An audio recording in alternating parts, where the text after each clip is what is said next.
How I've driven over 300 miles with this Christmas tree on my Corvette. The way that I did it is probably gonna shock you. People saying that this was such a dumb idea and that the thing could have fallen off. Well, you know what? It didn't.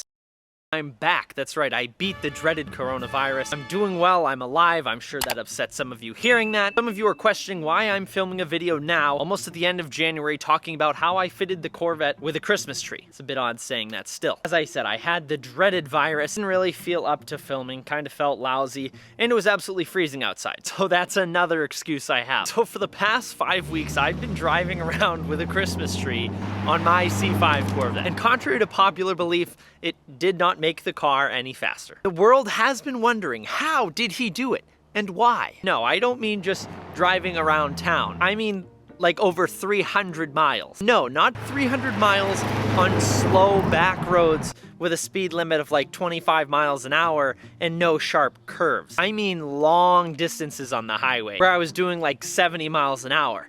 Unless of course the speed limit was 55. Then I was only doing 55. The reason I did this, it was a really tough year for people with COVID. And if this could put a smile on people's faces as they were driving by, then everything was worth it. It helped spread some joy, that's all. And this wasn't easily achieved because in case you didn't notice, the Corvette is a sports car and it wasn't really intended to carry a Christmas tree. It wasn't really built to carry cargo on the roof. Now there is one company called Seasucker, as seen on DDE, actually Daily Driven Exotics, but that's a big YouTube channel with like 3.5 million subscribers, and the Seasucker is like $600, not little trash bags like me with like 23,000. So for channels this size, we'd have to make our own mount, of course.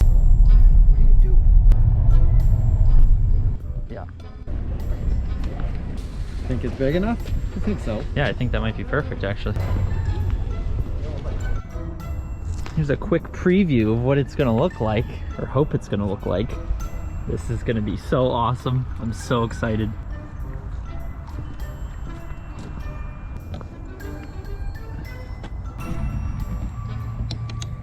Okay, so that's gonna go like that.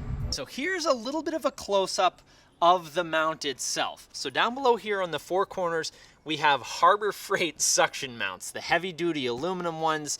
These were something like $9 a piece, just aluminum suction cups. I'm pretty sure they're used for like holding big sheets of glass up. But luckily on my model Corvette, we have a glass Targa roof and we have the glass hatchback. So if you had a fixed roof coupe, you probably wouldn't be able to do this. And if you had a car with a steel roof, I still don't think you'd be able to do this setup. So we have 4 of those suction mounts in total, 1 on each corner. 2 of them are suctioned to the rear hatch here.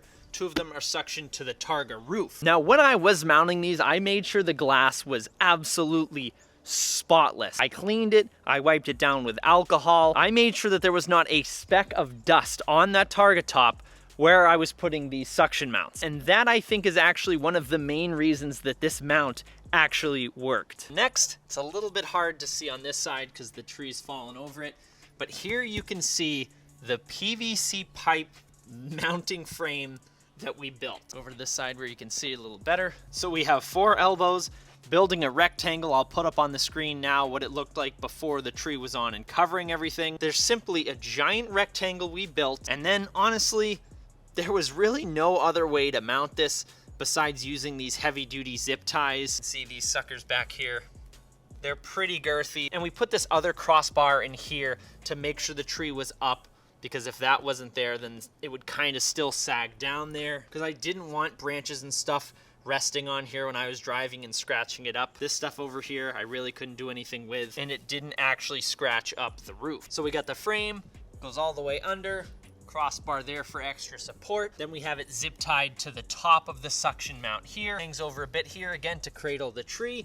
Make sure it's not touching the car or anything. It was a little more well hidden on this side. Yeah, the tree did slide over a little bit. It was pretty perfectly centered when we started, but as I drove it, obviously went around corners and stuff, it swayed over. Last thing we did was just put this blanket down here, this soft fleece blanket, as like a cradle between the mount. And again, that was just so that all this under here wasn't scratching the glass. I kept as much of the tree off the glass as I could. Now, honestly, guys, this mount is really sturdy. I mean, I'm really trying to pull on this thing because it's coming off anyways now, and it's not budging. We installed this thing on the car when it was like 45 degrees out, and there were mornings when I came out and drove this thing with this on there, and it was like 5 degrees out. When there was frost on all the windows, you'd figure this thing would just pop on off, at least one of them. They're all still on there secure, and they didn't go anywhere. Probably also mention how we secured the tree itself to the mount, and we just used this like twine jute stuff. I just had it laying around the garage, and it's been really, really strong. Obviously, yeah, the tree moves around a little bit on the mount, but it's tied down very securely up here, and then down below here, you just can't really see where it was secured on with that. As you can see, that's all the tree can actually move. There's a little bit of leeway in this right here, up here, but that's how we actually secured it. You can see down here. That's how we actually secured the tree to the mount itself. Let me know what you think down in the comments. I can't wait to read all of the hate comments on people saying that this was such a dumb idea and that the thing could have fallen off. Well, you know what? It didn't. And I drive like it's not like I drive like a grandma. Sorry to all the grandmas out there watching. The moral of the story is I drove for a really long time on long stretches of highway, on back curvy roads. I will say that I got up to 85 miles an hour with this thing on there. I'm not happy to say it. I was by myself one night, I was on the highway, there were no cars around, and I tried it, and the tree stayed on, all right, and it's still on to this day. But today's the last day that it'll be on here, so I hope you guys enjoyed it. Subscribe if you haven't, help me get to 100,000 subscribers before the end of 2021, and you can check out my Instagram at DriveHub__ for some cool pictures of the C5 rolling down the road with the tree on there, courtesy of my friend Jeremy. Happy motoring.